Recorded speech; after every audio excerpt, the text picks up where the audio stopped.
जय हिंद। मैं कुमार सत्य स्वागत करता हूं आपका द एकेडमी 2.0 पर। दोस्तों, हम लोग इतिहास के उन प्रारंभिक घड़ियों को पढ़ रहे हैं, उन प्रारंभिक काल को पढ़ रहे हैं जहां से आधुनिक मानव का विकास हुआ, जहां से परंपरा का जन्म हुआ।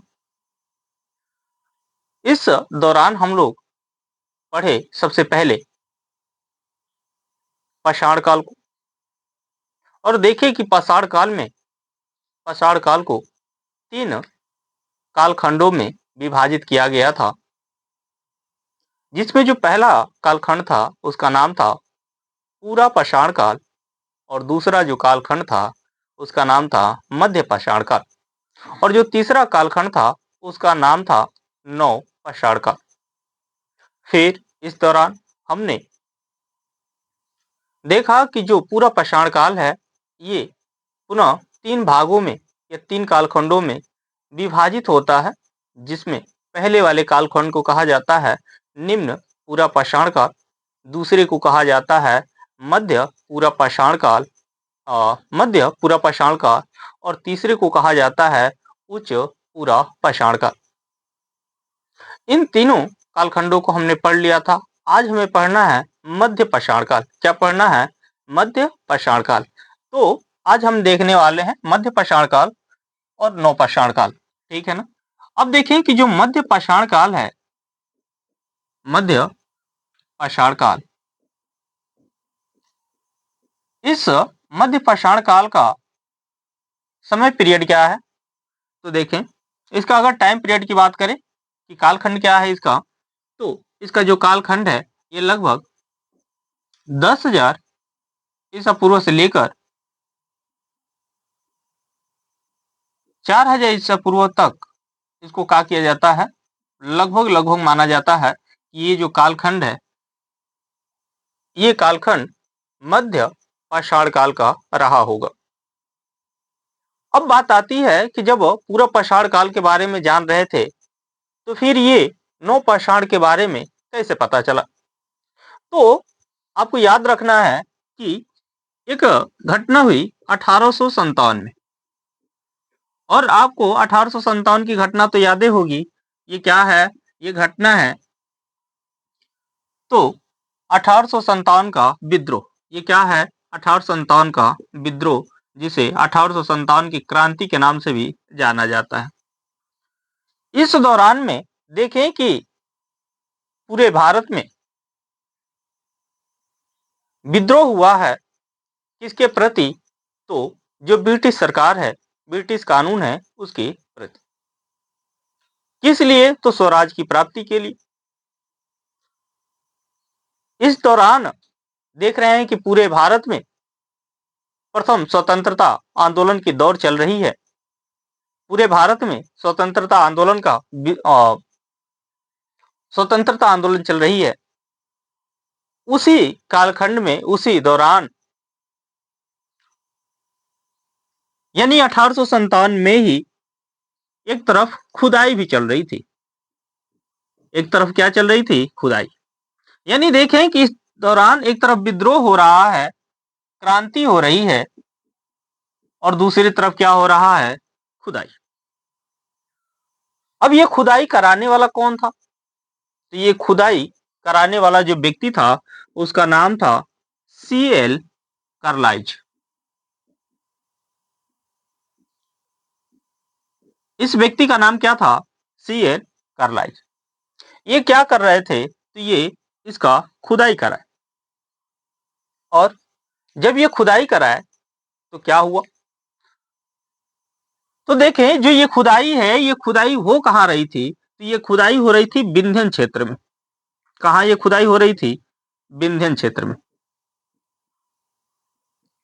जब ये विंध्यन क्षेत्र में जब ये खुदाई हुई तो इन्हें क्या मिला? तो यहां से इन्हें लघु पाषाण उपकरण मिले। क्या मिले? लघु पाषाण उपकरण।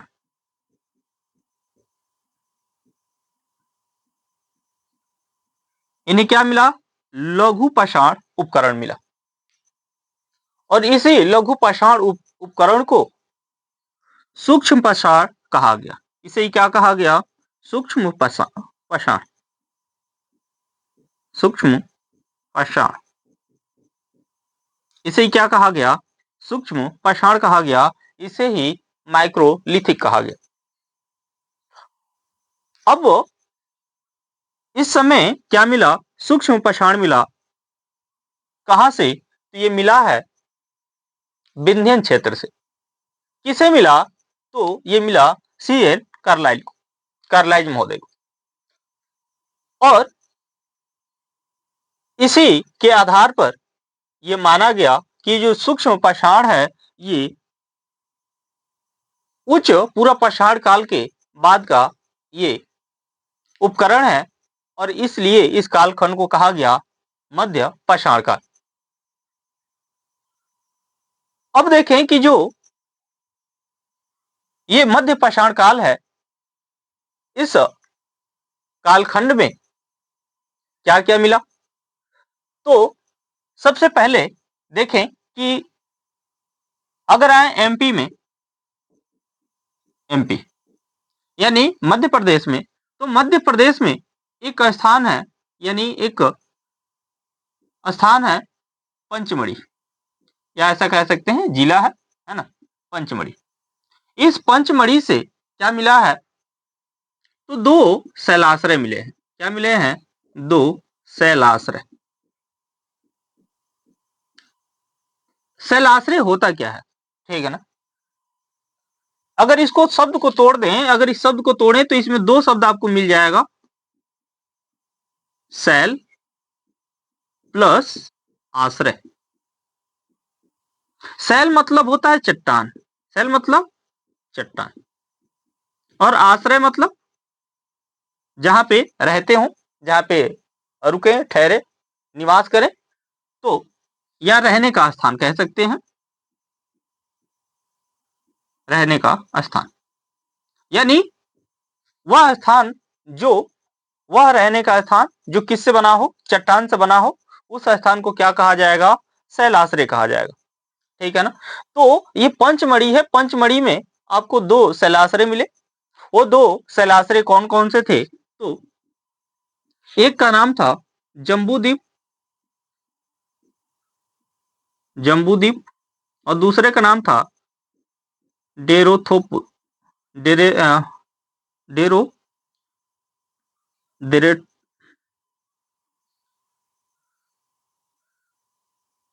इसका नाम था डेरोथी द्वीप, डेरोथी द्वीप। ये दो यहां से क्या मिले? प्रमुख शैलाश्रय मिले। कहां से मिले? एमपी में मिले। ठीक है ना। इसके साथ ही साथ राजस्थान में, राजस्थान, राजस्थान में आपको याद रखना है कि एक जिला है भीलवाड़ा। ये जो भीलवाड़ा है ना, इस यानी राजस्थान के भीलवाड़ा में एक नदी है जिसका नाम है कोठारी नदी। क्या नाम है? कोठारी नदी। इस कोठारी नदी के तट पर, इस कोठारी नदी के तट पर एक स्थान है, या कह सकते हैं एक जगह है जिसका नाम है बागोर। क्या नाम है? बागोर। अब ये जो राजस्थान का भीलवाड़ा है, यहाँ पे कोठारी नदी के तट पर जो बागोर है, ये बागोर मध्य पाषाण का सबसे बड़ा निवास स्थल है। ये क्या है? तो मध्य पाषाण काल का, मध्य पाषाण काल का सबसे बड़ा निवास स्थल, सबसे बड़ा क्या है? निवास स्थल। अब बात आती है कि किसका निवास स्थल है, तो आपको याद रखना है मानव का। ठीक है ना। तो आपसे पूछा जा सकता है कि मध्य पाषाण काल का सबसे बड़ा निवास स्थल या वास स्थल कौन सा है? तो आपको याद रखना है बागौर। ये बागौर कहाँ है? राजस्थान के भीलवाड़ा में, कोठारी नदी के तट पर। फिर आपसे ये भी पूछा जा सकता है कि शैलाश्रय क्या होता है। तो शैलाश्रय शैल से बना निवास स्थल वो क्या कहलाता है? शैलाश्रय कहलाता है, अर्थात चट्टानों से बना हुआ रहने का स्थान ही क्या है? शैलाश्रय है। यहाँ ये शैलाश्रय कहाँ से मिले हैं? तो पंचमढ़ी से मिले हैं। कितने मिले हैं? 2 ठे मिले हैं। कौन कौन सा है? तो एक है जम्बू द्वीप, दूसरा है डेरोथी द्वीप। ये क्या है? यहाँ के प्रमुख ये शैलाश्रय है। ठीक है ना। अब इसके साथ ही साथ एक है आदमगढ़। एक क्या है? आदमगढ़। ये आदमगढ़ भी कहाँ है? एमपी में। आदमगढ़ ये जिला है होशंगाबाद। जिला कौन सा है? होशंगाबाद। इस होशंगाबाद के आदमगढ़ से क्या मिला है? तो यहाँ से प्रथम पशुपालन का साक्ष्य मिला है। यहाँ से क्या मिला है? पशुपालन का साक्ष्य। तो पशुपालन का साक्ष्य कहाँ से मिला है? आदमगढ़ से। ये प्रथम यानी सर्वप्रथम यहाँ से पशुपालन का साक्ष्य मिला है, यानी सबसे पहले यहीं से पशुपालन का साक्ष्य मिलता है। ठीक है ना। तो हमने देखा कि मध्य पाषाण काल की खोज किसने की? तो CL कार्लाइज महोदय ने की। ये जब खुदाई करा रहे थे विंध्यन क्षेत्र में, विंध्यन क्षेत्र से इन्हें कुछ उपकरण मिले। वो उपकरण कौन से? तो लघु पाषाण उपकरण थे, जिन्हें सूक्ष्म पाषाण उपकरण कहा गया, या सूक्ष्म पाषाण कहा गया, माइक्रोलिथिक कहा गया, माइक्रोलिथिक कहा गया। अब इस मध्य पाषाण काल में हमने देखा कि जो सबसे बड़ा स्थल है वो कौन सा है? बागौर है, भीलवाड़ा का, राजस्थान में। MP में 2 शैलाश्रय मिलते हैं पंचमढ़ी में, यानी MP के पंचमढ़ी में 2 शैलाश्रय मिलते हैं। एक का नाम है जम्बू द्वीप, दूसरे का नाम है डेरोथ द्वीप। इसके साथ ही साथ MP के होशंगाबाद जिले में आदमगढ़ से पशुपालन का साक्ष्य मिलता है। ये इसके क्या रहे? तो प्रमुख चीजें रही, प्रमुख पॉइंट्स रहे। इसके साथ ही साथ अगर हम इनके स्थलों की बात करें कि इस समय के प्रमुख स्थल कौन कौन से थे, ठीक है ना, तो देखें इस समय के प्रमुख स्थल। ठीक है ना। अगर हम इनके प्रमुख स्थल की बात करें, प्रमुख स्थल कि इनके प्रमुख स्थल कौन कौन से थे, तो आपको याद रखना है यूपी में आपको याद रखना है सराय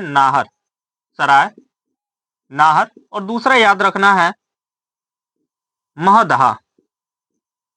दूसरा क्या याद रखना है? महदहा।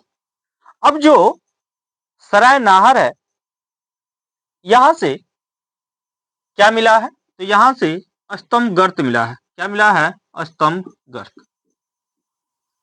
यानी जो यूपी का सराय नाहर है, यहां से क्या मिला है? स्तंभ गर्त मिला है। इसके साथ ही साथ यहां से समाधि स्थल भी मिली है। यहां से क्या मिली है? समाधि स्थल। यहाँ पे क्या मिला है? समाधि स्थल मिला है। अगर इस समाधि स्थल की बात करें कि इसकी विशेषता क्या रही है, तो इसकी विशेषता ये रही है कि जब यहाँ पे शवों को दफनाया गया है, तो ये शव कैसे दफनाया गया है? शव का दफन कैसे हुआ है? अगर पैर की बात करें, पैर और सिर, चाहे सिर ऊपर लिख लेते हैं, सिर, पैर। जो सिर है ये किधर है? पश्चिम की तरफ है। सिर किधर है? पश्चिम की तरफ। और पैर किधर है? पूरब की तरफ। कहां पे मिला है ये? तो सराय नाहर, यूपी के सराय नाहर। ठीक है ना। यहाँ से क्या मिला है? स्तंभ गर्त मिला है, समाधि स्थल मिली है, और इसके साथ ही यहाँ से सौ दफन के तरीके मिले हैं। इसके साथ ही साथ अगर महदहा की बात करते हैं कि महदहा जो है इसकी क्या विशेषता रही है, तो महदहा से स्त्री पुरुष को एक साथ दफन करने का साक्ष्य मिला है। यहाँ पे स्त्री पुरुष को एक साथ दफन करने का साक्ष्य, एक साथ दफन करने का साक्ष्य मिला है। अच्छा, एक चीज आपको याद रखना है कि जो सराय नाहर है ना, यहाँ से जो समाधि स्थल मिली है, जहाँ पे शव को जहाँ पे शव को जो दफनाया गया है, सिर पश्चिम की तरफ और पैर पूरब की तरफ है। यहाँ पे आपको याद रखना है कि यहीं से पहली बार हत्या का भी साक्ष्य मिलता है। यहाँ से क्या मिलता है? तो प्रथम हत्या का साक्ष्य मिलता है। हत्या क्या मिलता है? साक्ष्य। और ये साक्ष्य कैसा है? तो ये साक्ष्य है कि सिर में पत्थर लगा है। क्या लगा है? सिर में पत्थर। मतलब कि सिर में पत्थर लगने से क्या हुई है? मृत्यु हुई है। तो इस तरह से क्या की गई है? हत्या की गई है। तो यहां से ही यानी सराय नाहर से ही प्रथम हत्या के साक्ष्य भी मिलते हैं। और यहाँ से स्तंभगर्त मिलता है, समाधि स्थल मिलता है, और ऐसा भी कह सकते हैं कि शव को दफनाने के जो रीतियां हैं, वो रीति यहाँ से मिली है। और मदहा में स्त्री पुरुष को एक साथ दफनाने का साक्ष्य मिला है। ठीक है ना? तो ये क्या रही यहाँ की प्रमुख विशेषता रही। और दूसरा, अगर हम एमपी की बात कर लेते हैं, तो एमपी में अभी देखा कि दो इसमें प्रमुख स्थल हैं। एक तो था आदमगढ़, आदमगढ़ और होशंगाबाद का। दूसरा है पंचमढ़ी। और एक और आपको स्थान याद रखना है, बोधोर। बोधोर या बधोर है ना? तो ये आपको याद रखना है कि ये तीन प्रमुख क्या है, यहाँ के स्थल है। इसके साथ ही साथ अगर राजस्थान की बात करते हैं, कि जो राजस्थान है, राजस्थान में आपको याद रखना है कौन सा? तो राजस्थान में आपको याद रखना है बागोर।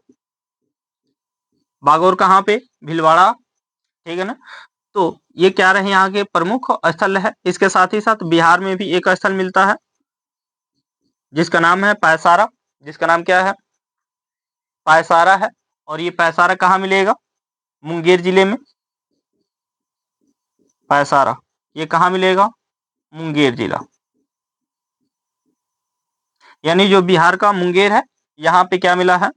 तो यहाँ के जो मुंगेर है, मुंगेर के पैसारा में मध्य पाषाण काल के साक्ष्य मिले हैं। अच्छा, ये साक्ष्य की बात करें कि ये साक्ष्य है क्या, तो यहाँ से साक्ष्य जो मिला है ना, वो मिला है, तो यहाँ से सिंहों के उपकरण मिले हैं। सिंह, सिंह के उपकरण, सिंह है ना? सिंह, सिंह नहीं है, सिंह, सिंह के उपकरण मिले हैं। अच्छा, ये अगर अगर बात करें कि ये प्रमुख रूप से कौन से सिंह है, तो याद रखना है कि ये जो सिंह है, ये सिंह है किसके? तो ये सिंह है हिरण के। ठीक है ना? इस हिरण के सिंह से क्या बनाया गया है उपकरण? आपको याद रखना है कि इसी मध्य पाषाण काल में ही कुछ उपकरण हड्डियों के और कुछ उपकरण सिंह, जो सिंह है हिरण का और अन्य जानवरों के, प्रमुख रूप से हिरण ही है ना? तो इसके क्या मिले हैं? उपकरण मिले हैं, औजार मिले हैं, जिसका मध्य पाषाण के लोग उपयोग करते थे। ठीक है ना? तो ये रहा मध्य पाषाण काल। अब बात आती है नौ पाषाण काल की। ठीक है ना? अब किसकी बात आती है? नौ पाषाण काल की।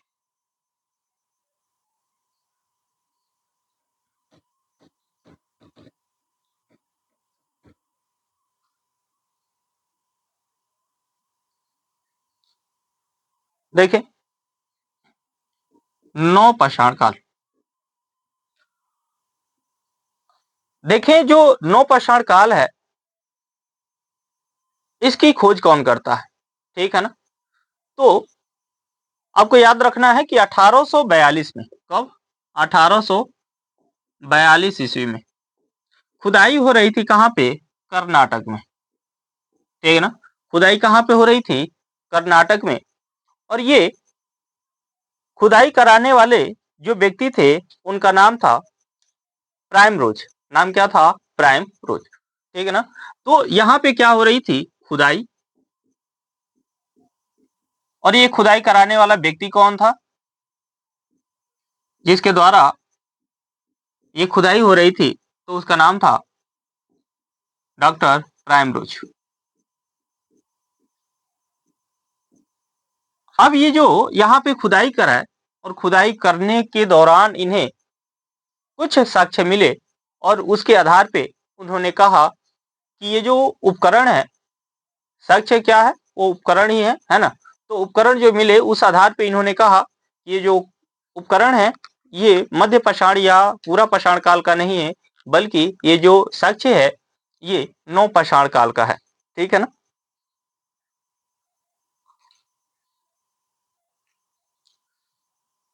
अब देखें कि जो मध्य पाषाण नौ पाषाण काल है, ठीक है ना, इस नौ पाषाण काल में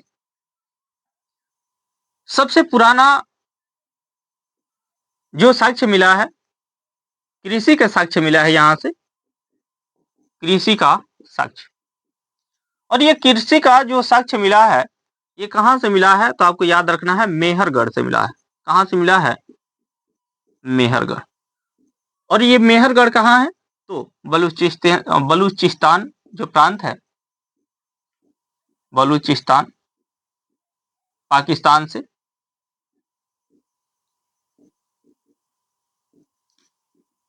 ठीक है ना। और ये जो साक्ष्य मिला है यहां से, ये किस चीज का प्राचीनतम साक्ष्य मिला है, तो यहां से जो साक्ष्य मिला है वो गेहूं और जौ का मिला है। किसका मिला है, गेहूं और जौ का। क्या मिला है, तो कृषि के प्राचीनतम साक्ष्य, कृषि के प्राचीनतम साक्ष्य यहां से क्या मिला है, तो कृषि के प्राचीनतम साक्ष्य मिला है। कहां से मिला है, तो आपको याद रखना है मेहरगढ़ बलूचिस्तान। ठीक है ना।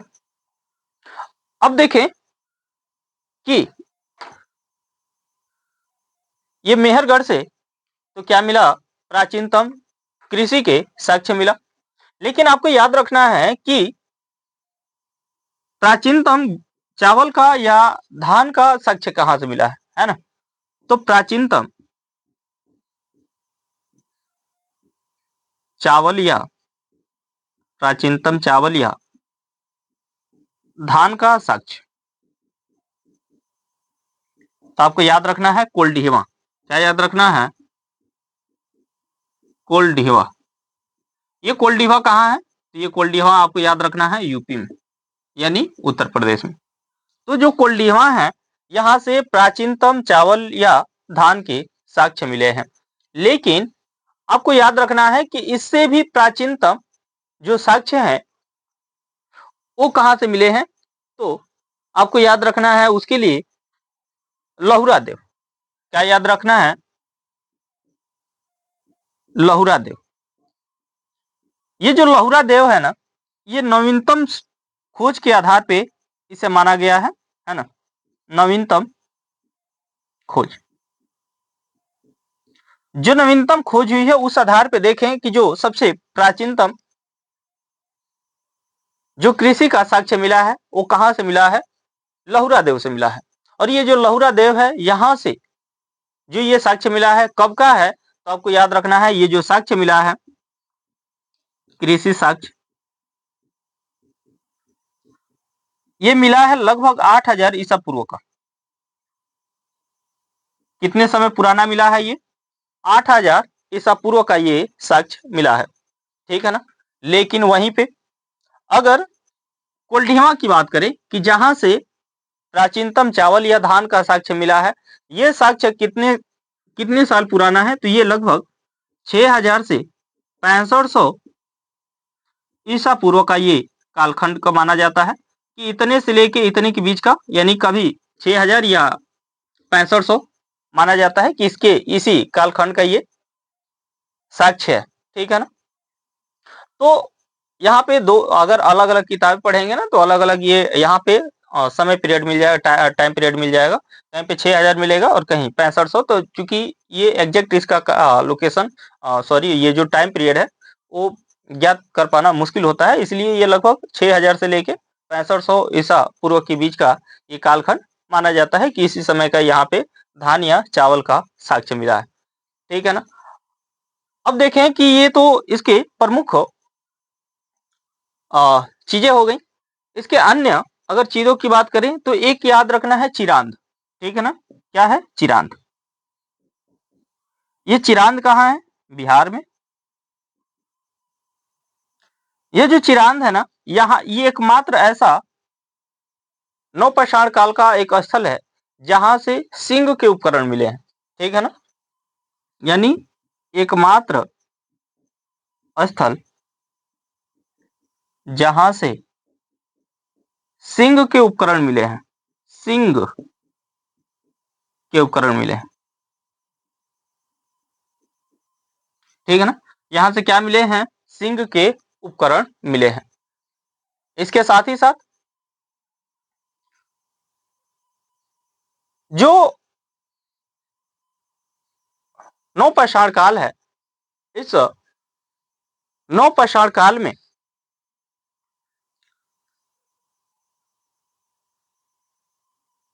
देखेंगे कि इसी समय पहिए की खोज होती है। इसी समय क्या करते हैं? पहिए की खोज होती है।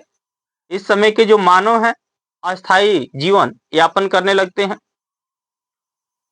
इनके जो परंपरा है उसमें परिवर्तन देखने को मिलता है, अर्थात ये अपनी जो कल्चर है उसमें परिवर्तन करते हैं। जो पहले शिकारी हुआ करते थे, अब धीरे धीरे कृषि की तरफ उनका झुकाव हो चुका है। वो अपना जीवन अस्थायी यापन करने लगे हैं। ये आधुनिक मानव के तौर पे काम कर रहे हैं, अर्थात ये होमोसेपियंस हो गए हैं। ठीक है, तो ये नवपाषाण काल का प्रमुख विशेषता रहा। ठीक है ना, अगर कुछ अन्य चीजों की बात कर ले, जैसे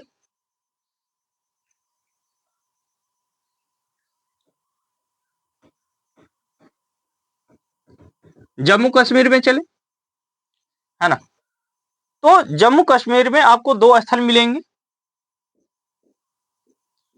जम्मू कश्मीर, और जम्मू कश्मीर में आपको दो स्थल याद रखना है।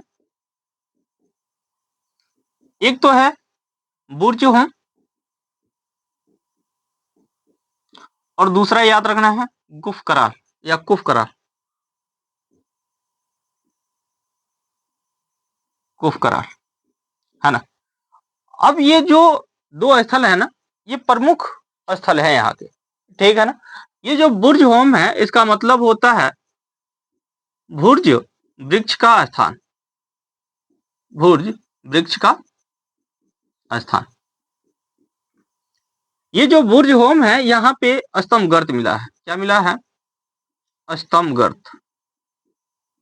अच्छा, ये बार बार आ रहा है स्तंभ गर्त। स्तंभ गर्त का मतलब क्या होता है कि जो गड्ढा खोन के, जो गर्त मतलब गड्ढा, स्तंभ मतलब जो सीधा नीचे की तरफ हो, ठीक है ना, या सीधा खड़ा हो। तो ये गड्ढा खोद के उसमें जो गर्त बना के अपना घर बनाते थे, यानी गड्ढे में अपना घर बनाते थे, तो क्या है? वही स्तंभ गर्त है। तो ये यहाँ से क्या मिला है? स्तंभ गर्त मिला है। इसके साथ ही साथ यहाँ से एक साक्ष्य मिला है कि जो मालिक होता था ना, मालिक, तो मालिक के मरने के बाद कुत्ते को इसके साथ दफनाया जाता था, है ना। जो पालतू कुत्ता था, पालतू कुत्ता क्या किया जाता था? साथ में दफनाया जाता था, साथ में दफनाया जाता था। इसका साक्ष्य कहाँ से मिला है? तो इसी बुर्ज होम से मिला है। ठीक है ना, ऐसे ही माना जाता है कि जो सबसे पालतू अगर कोई जानवर है या विश्वास पात्र अगर कोई जानवर है तो कौन है? तो कुत्ता है। ठीक है ना, तो इस तरह से हमने देखा। और यहाँ पे गुफकराल है। ठीक है ना, तो ये दो प्रमुख आपको याद रखना है कि ये जम्मू कश्मीर के दो प्रमुख स्थल है। ठीक है ना, एक है गुफकराल और दूसरा है एक है बुर्ज होम और दूसरा है कुफकराल। ठीक है ना, यहाँ से क्वेश्चन पूछता है कि जो कुफ कराल है ये कहाँ से, ये कहाँ, ये स्थल कहाँ पे है? तो आपको याद रखना है जम्मू कश्मीर में। इसी तरह से बुर्ज होम पूछ देता है। ठीक है ना, तो आपको याद रखना है जम्मू कश्मीर। ठीक है ना, आपको क्लास कैसा लगा आप कमेंट करके जरूर बताएं। ठीक है ना, अगले क्लास में हम लोग सिंधु घाटी सभ्यता के बारे में पढ़ेंगे। ठीक है, और आप कमेंट करें। Thank you.